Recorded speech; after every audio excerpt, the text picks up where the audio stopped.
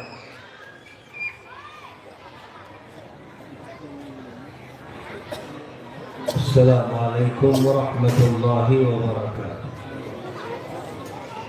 الحمد للہ نحمده ونستعینه ونستغفره ونؤمن به ونتوکل علیہ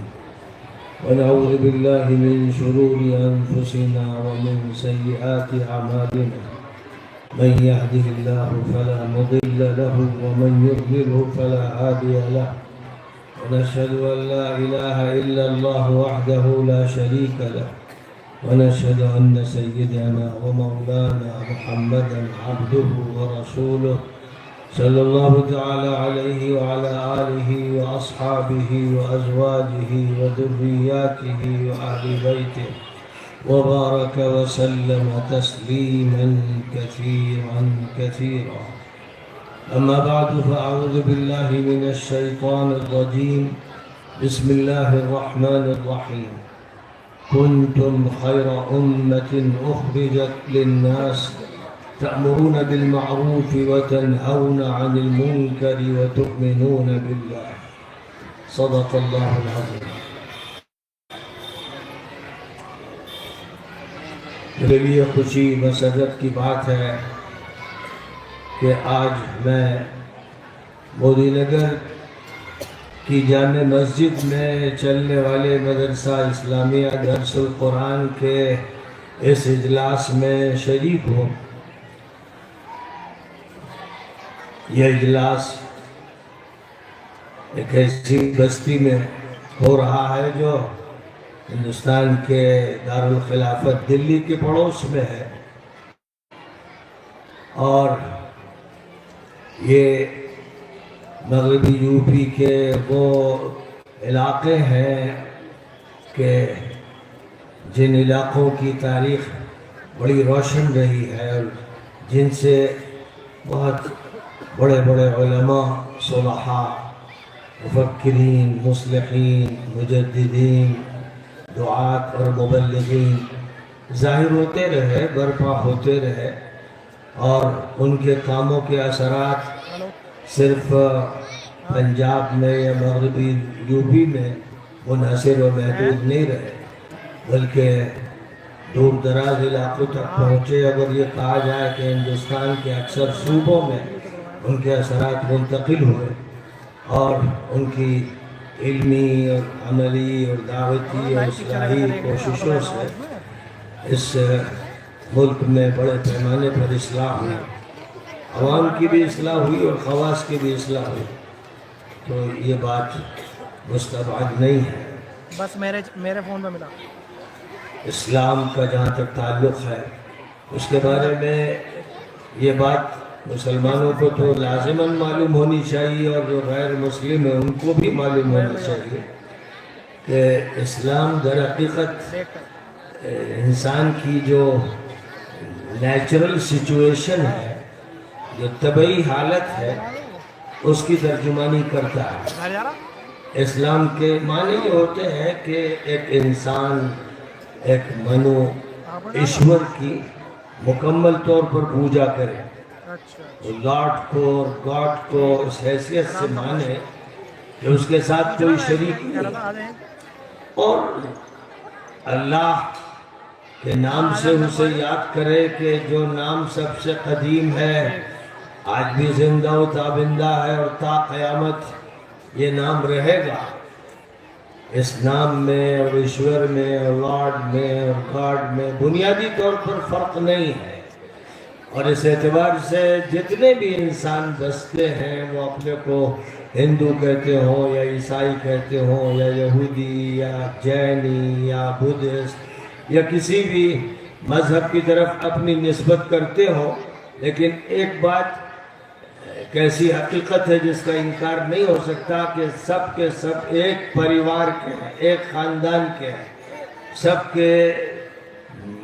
ماں باپ جن سے یہ انسانی خاندان شروع ہوا وہ آدم ہے اور حوا ہے، جن کو بائبل میں ایڈم اور ایف کے نام سے یاد کیا گیا ہے۔ تو اس اعتبار سے جتنے بھی انسان دنیا میں بستے ہیں، وہ افریقہ کے کالے ہوں یا یورپ کے گورے ہوں یا انڈیا کے کلرڈ ہوں، وہ سب جا کر اوپر ایک باپ اور ایک ماں سے جڑ جاتے ہیں۔ اس لیے واقعہ یہ ہے کہ ایک انسانی پریوار ہے، ایک انسانی خاندان ہے، اور ایک خاندان میں جیسے سگے بھائی ہوتے ہیں، سگی بہنیں ہوتی ہیں، سگے رشتہ دار ہوتے ہیں، ویسے ہی پوری دنیا کا یہ ایک خاندان ہے۔ اور یہ مودی نگر ہے، اور مودی نگر میں جب یہاں G20 کانفرنس ہوئی تھی، دنیا کی ایک بڑی عظیم الشان کانفرنس ہوئی تھی، تو اس میں انہوں نے یہی بات کہی تھی کہ ہم سب ایک پریوار کے لوگ ہیں۔ اس وقت ظاہر ہے کہ افریقہ کے نمائندے بھی تھے، اور یورپ کے نمائندے بھی تھے، اور ایشیا کے نمائندے بھی، اور اسی طرح دنیا کے دوسرے خطوں کے نمائندے موجود تھے، ہر بر اعظم کے لوگ موجود تھے۔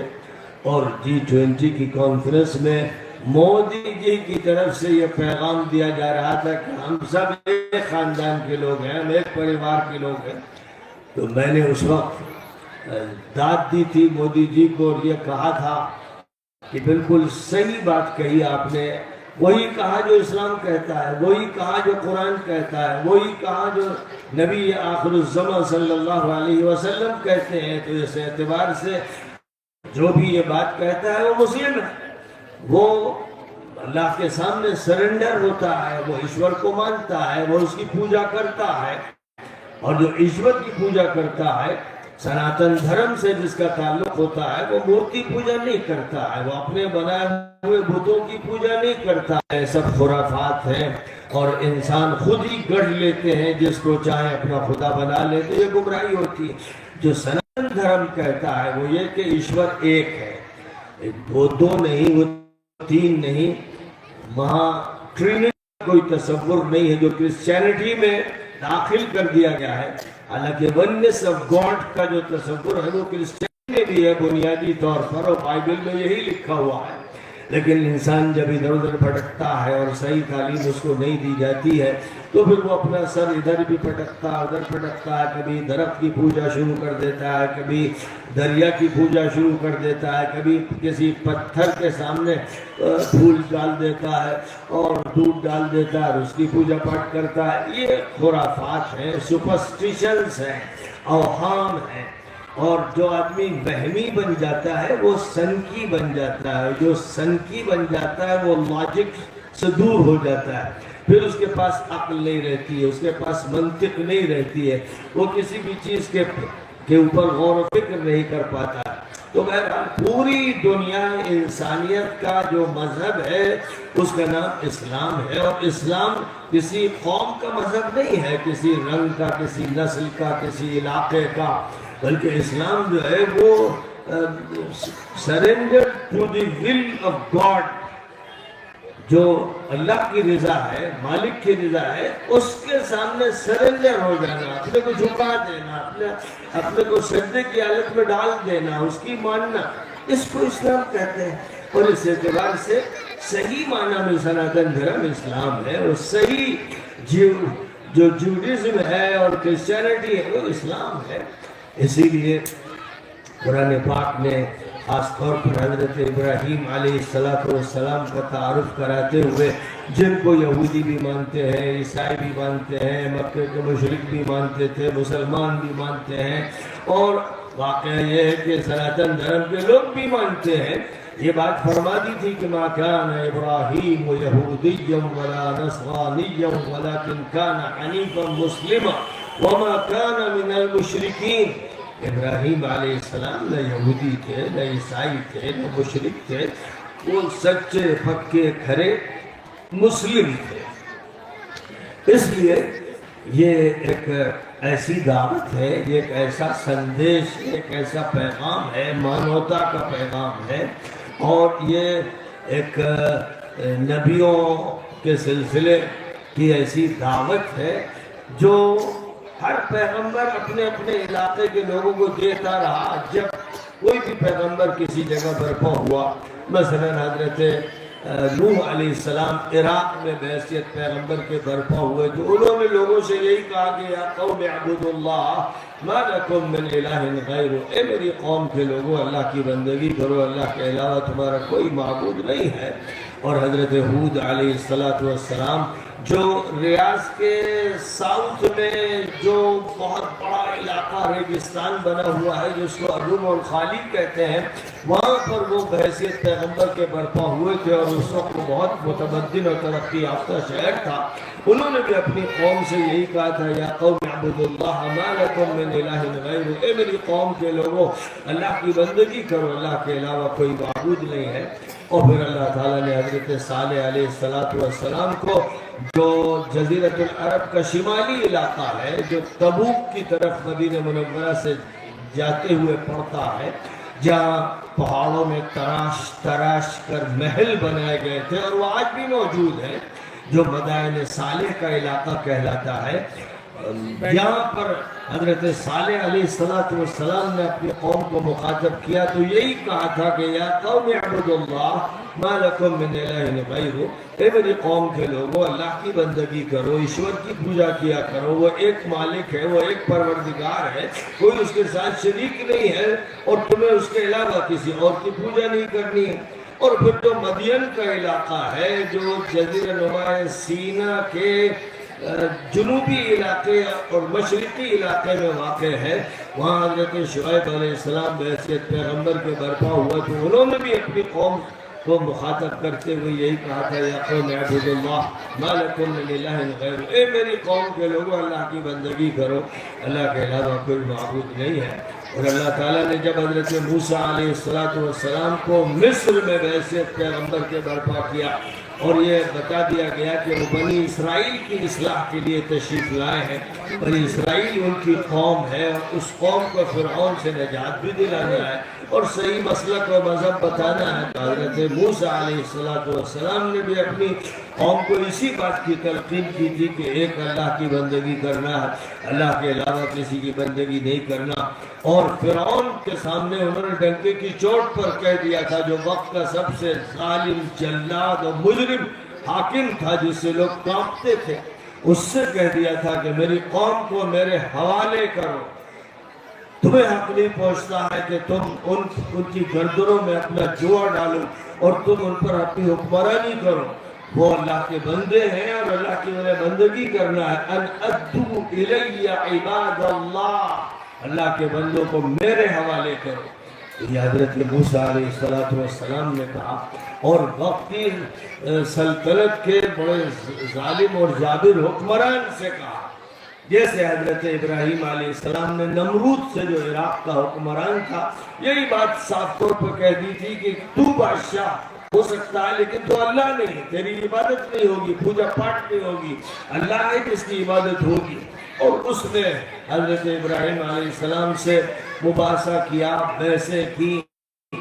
تو حضرت ابراہیم علیہ السلام نے کہا کہ اللہ تعالیٰ تو مشرق سے سورج کو غروب کرتا ہے، اگر تو بڑی طاقت رکھتا ہے تو میرا مغرب سے پچھم سے سورج کو طلوع کر کے دکھا دے۔ فَبُهِتَ الَّذِي كَفَرَ، تو وہ مبہوت ہو گیا، دم بخود رہ گیا، کوئی جواب اس کے پاس نہیں تھا۔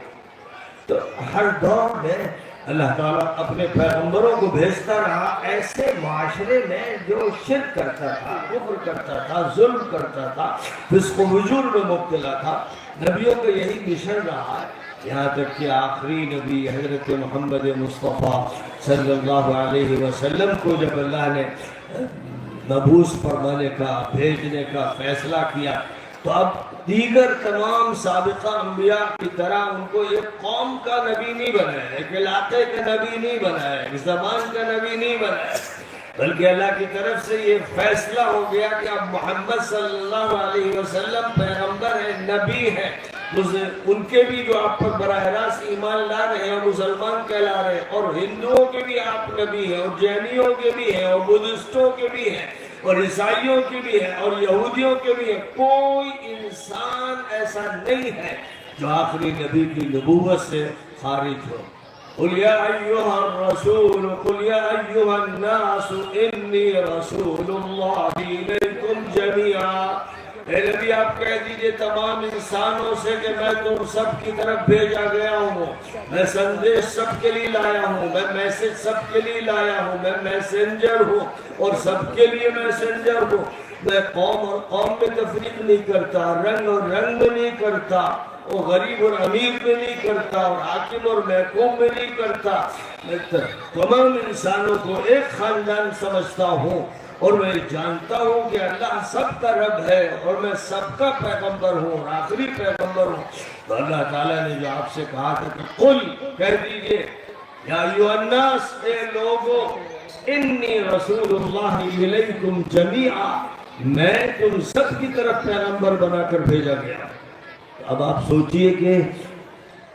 جن کو اللہ تعالیٰ نے یہ حکم فرمایا کہ وہ اعلان کر دے کہ سب کے نبی ہیں، کیا یہاں کے ہر ہندو کو معلوم ہے کہ محمد صلی اللہ علیہ وسلم ہمارے نبی ہیں؟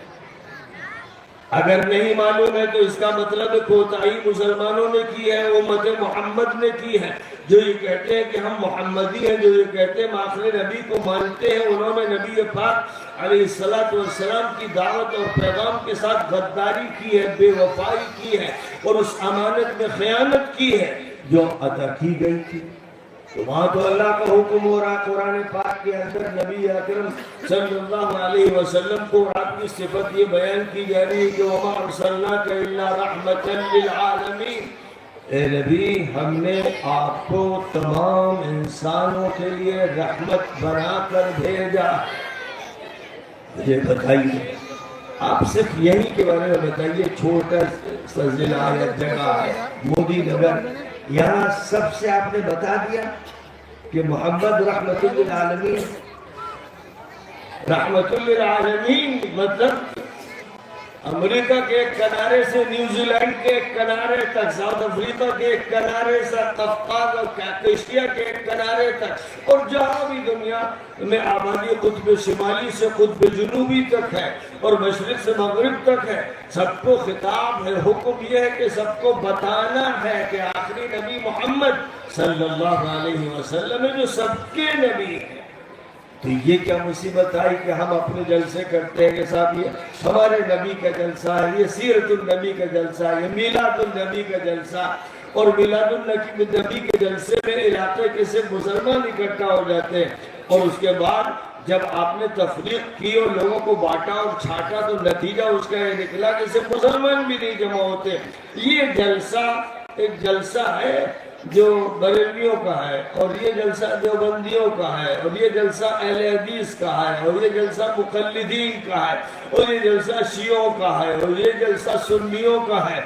یہ مجھے بتائیے کہ کس قرآن میں یہ لکھا ہوا تھا کہ یہ تقسیمات کی جائے؟ قرآن تو صاف یہ کہہ رہا ہے ساری دنیا کے انسانوں کے لیے آخری نبی نبی رحمت۔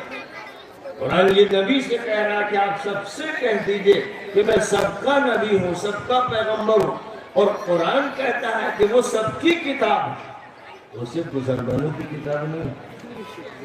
مسلمانوں کی صرف کتاب نہیں۔ جب آپ نے مسلمانوں کی کتاب بنایا تو نتیجہ اس کا یہ نکلا کہ دھیرے دھیرے مسلمان چھٹتے چلے گئے۔ اب مشکل سے 1-2% ایسے مسلمان ہیں جو حفظ قرآن کرتے ہیں، نازلہ قرآن پڑھتے ہیں، جو درجوں میں پڑھتے ہیں حفظ قرآن کے، اور جیسے درس القرآن کا مدرسہ ہے، ان کی جو تعداد ہے، اس تعداد کا آپ اندازہ لگائیے، اس تعداد سے جو کسی مدرسہ قرآن، تجوید القرآن، ناظرہ قرآن، حفظ القرآن میں نہیں پڑھ رہے، ان بچوں اور ان بچوں کا جو اندازہ لگایا جائے کہ بھئی کیا فیصد ان کی ہے اور کیا فیصد ان کی ہے، تو مشکل سے 1% بچے مسلمانوں کے نہیں ملیں گے جو قرآن حفظ کر رہے ہیں۔ اس کا مطلب تو یہ ہوا کہ آپ نے خود یہ فیصلہ کر لیا کہ قرآن ہمارا نہیں، کیونکہ اگر آپ مانتے کہ قرآن ہمارا ہے تو قرآن کے حقوق ہیں، اور وہ حقوق بیان کیے گئے ہیں کہ سب سے پہلے آپ کو قرآن پر ایمان لانا ہے، قرآن کی تعظیم کرنا ہے، قرآن کی تلاوت کرنا ہے، قرآن کا حفظ کرنا ہے، قرآن کی تجوید کو سیکھنا ہے، اور قرآن پاک کا ترجمہ سمجھنا ہے، اور قرآن پاک کی نشر و اشاعت کرنی ہے، اور قرآن کو حفظ کرنا ہے، اور ان کو حفظ کرانا ہے۔ یہ سارے قرآن کے حق ہیں، اور اگر یہ حق ادا نہیں ہو رہے ہیں تو اس کا مطلب یہ ہے کہ آپ قرآن کو وہ حیثیت دے ہی نہیں رہے ہیں جس حیثیت کو بتانے کے لیے نبی برپا ہوئے اور قرآن نازل کیا گیا۔ تو قرآن سب کی کتاب ہے۔ آج کل آپ سنتے ہیں جب مسئلہ کوئی اٹھتا ہے، جب اسلامی شریعت میں مداخلت کی باتیں شروع ہوئی 1972 میں، جب کانگریس کی ملک میں حکومت تھی اور کانگریس نے ملک کی آزادی میں ایک رول پلے کیا تھا اور ایک بڑا کردار جمعیت العلماء کا تھا، جس نے پوری طرح سے کانگریس کو مدد بہم پہنچائی تھی، اور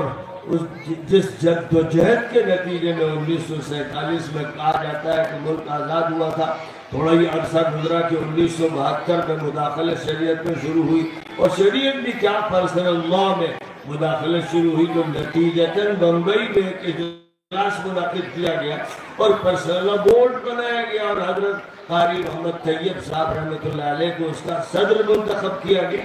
اور اس طرح انتخاب عمل میں لایا گیا کہ تمام فرقوں کو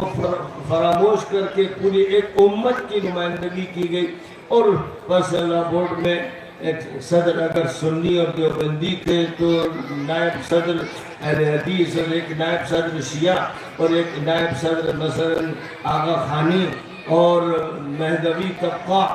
اور اسی طرح جتنے بھی طبقے ہندوستان میں شمار کیے جاتے ہیں وہ سارے طبقے شامل کیے گئے کہ سب کی جامع نمائندگی ہونی ہے۔ اور اس طرح 1972 سے پرسنل لاء بورڈ کا قیام عمل میں لایا گیا، اور وقتاً فوقتاً حکومت جو ہے دھوکے دیتی رہی اور ڈنڈی مارتی رہی اور جھٹکے دیتی رہی اور کسی چیز پر حملہ کرتی رہی، اور نتیجہ اس کا یہ نکلا کہ مسلمان مقابلہ اس طرح کرتے رہے کہ ہمارے پرسنل لاء بورڈ میں مداخلت ہو رہی، ہمارے پرسنل لاء بورڈ میں مداخلت ہو رہی، یہ بات کہی جاتی رہی، اور نقصان پہ نقصان ہوتا رہا اور جھٹکے دیے جاتے رہے، یہاں تک کہ اب تازہ بتازہ موضوع وقف کا ہے۔ اوقاف کے سلسلے میں حکومت ایک نظام بنا رہی ہے، جو سلسلہ اوقاف کے چلا رہا تھا وہ نامنظور، اس میں اضافے کیے جا رہے ہیں، تبدیلیاں کی جا رہی، تو ظاہر ہے کہ پھر اسی طرح علماء اور جو داعی ہیں اور جماعتوں کے ذمہ دار ہیں وہ احتجاج کر رہے ہیں، مظاہرہ کر رہے ہیں، بیان کر رہے ہیں کہ ہمارے حقوق پر ڈکیتی ماری جا رہی ہے اور ہمارے اوقاف کو چھیننے کا ارادہ ہے۔ وہ چاہتے ہیں کہ مسجدیں شہید کر دی جائیں، وہ چاہتے ہیں کہ مدرسے توڑ دیے جائیں، وہ چاہتے ہیں کہ ہماری جائیداد لے لی جائے جو سالوں سے سینکڑوں سالوں سے استعمال ہو رہی ہے اور بحیثیت وقت کے استعمال ہو رہی ہے۔ یہ ساری جو باتیں ہو رہی ہیں، مجھے بتائیے کہ نبی صلی اللہ علیہ وسلم نے مکہ مکرمہ میں کسی مکان کے چھن جانے اور یا کسی زمین کے ہڑپ ہو جانے کی بنیاد پر کوئی احتجاج، کوئی ریلی، کوئی مظاہرہ ابو جہل کے گھر کے سامنے کیا، ابو لہب کے گھر کے سامنے کیا، عقبہ کے گھر کے سامنے کیا، کوئی نعرہ لگایا، ان سے کوئی مطالبہ کیا، ان سے کہا کہ صاحب ہمارے حقوق ادا کیے جائیں؟ کبھی آپ نے کسی سیرت کی کتاب میں پڑھا، کسی عالم نے سیرت کے بیان میں یہ بات بیان کی؟ ہرگز نہیں۔ مکہ مکرمہ کے 13 سالہ دور میں نبی صلی اللہ علیہ وسلم نے بھول کر بھی نہ رات میں، نہ دن میں، نہ صبح میں، نہ شام میں ایک درخواست بھی وقت کے حاکموں اور چودھریوں کے سامنے نہیں پیش کی۔ یہ اسلام کے خلاف، اسلامی نظام کے خلاف۔ اسلام بھیک نہیں مانگتا، اسلام مانگتا ہے تو اللہ سے مانگتا ہے، اور جو چودھری بنے رہتے ہیں، حاکم بنے رہتے ہیں، کوئی صدر جمہوریہ ہے اور کوئی وزیر اعظم ہے اور کوئی وزیر اعلیٰ ہے اور چنی اور چنا ہے، یہ سب مٹنے والے، ختم ہو جانے والے، مرنے والے، جلا دیے جانے والے بے حیثیت، ان کے پاس کوئی طاقت نہیں ہے اور ان کے گھر مکڑی کے جالوں کی طرح ہے۔ قرآن یہ بیان کرتا ہے کہ ان کے گھر مکڑی کے جالوں کی طرح ہے اور اللہ ان سے نمٹ لے گا۔ لیکن امت سے یہ کہا جاتا ہے کہ اے امت محمد صلی اللہ علیہ وسلم کو حکم یہ دیا جا رہا ہے کہ وہ پوری انسانیت کو مخاطب کر کے یہ بتائے کہ آخری نبی محمد صلی اللہ علیہ وسلم تمہارے پیغمبر ہیں، قرآن تمہاری کتاب ہے، اور شریعت، قانون، کوڈ آف کنڈکٹ یہ تمہارے لیے تمہارے ایشور نے طے کیا ہے۔ یہ صدا کبھی سنی آپ نے؟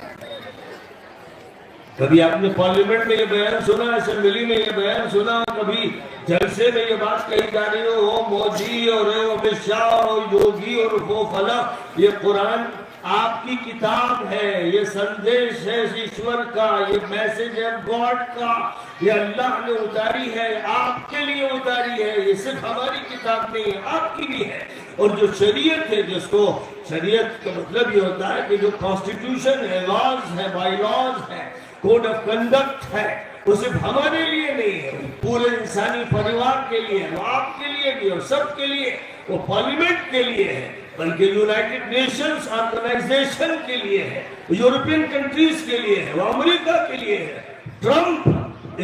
اس کو غلام بننا ہے اللہ کے قانون کا، اس کو غلام بننا ہے محمد عربی علیہ السلام کا۔ جو بغاوت کرے گا آخری نبی سے، جو بغاوت کرے گا قرآن سے، خدا اس کا خاتمہ کرے گا، جیسے قوم عاد کا خاتمہ کیا، قوم ثمود کا کیا، اور جیسے فرعون کا کیا اور نمرود کا کیا۔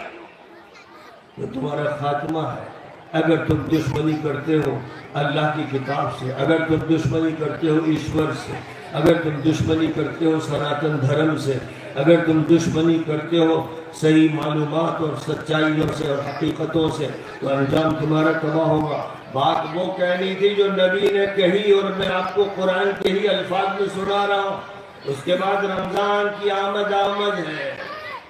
رمضان کی آمد ہے، شعبان دھیرے دھیرے رخصت ہو رہا ہے۔ نبی صلی اللہ علیہ وسلم شعبان کے اکثر روزے رکھتے تھے رمضان کے استقبال کے لیے، اور رمضان المبارک کا استقبال صرف اس لیے نہیں ہوتا تھا کہ ایک قوم کے کھانے پینے کا، سحری کا اور افطار کا انتظام کیا جا رہا ہے، اور روزے کی ایک رسم ہے جو پوری کی جانے والی ہے،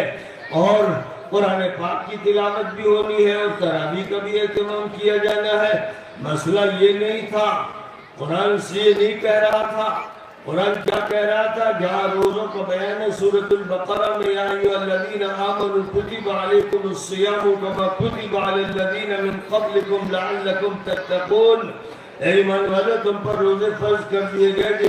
جس طرح تم سے پہلے امتوں پر، قوموں پر فرض کیے گئے تھے، اور یہ اس لیے فرض کیے گئے کہ تم تقوی شعار بن جاؤ، تم متقی بن جاؤ، نیک بن جاؤ، صالح بن جاؤ۔ اس لیے نہیں فرض کیے گئے کہ ڈٹ کر سحری کھاؤ، افطار کھاؤ، انواع اقسام کے کھانے اکٹھا کرو، اپنا لطف دوبالا کرو، اس لیے نہیں، اس لیے کہ ہر مسلمان متقی ہو جائے، بلکہ ہر انسان متقی ہو جائے۔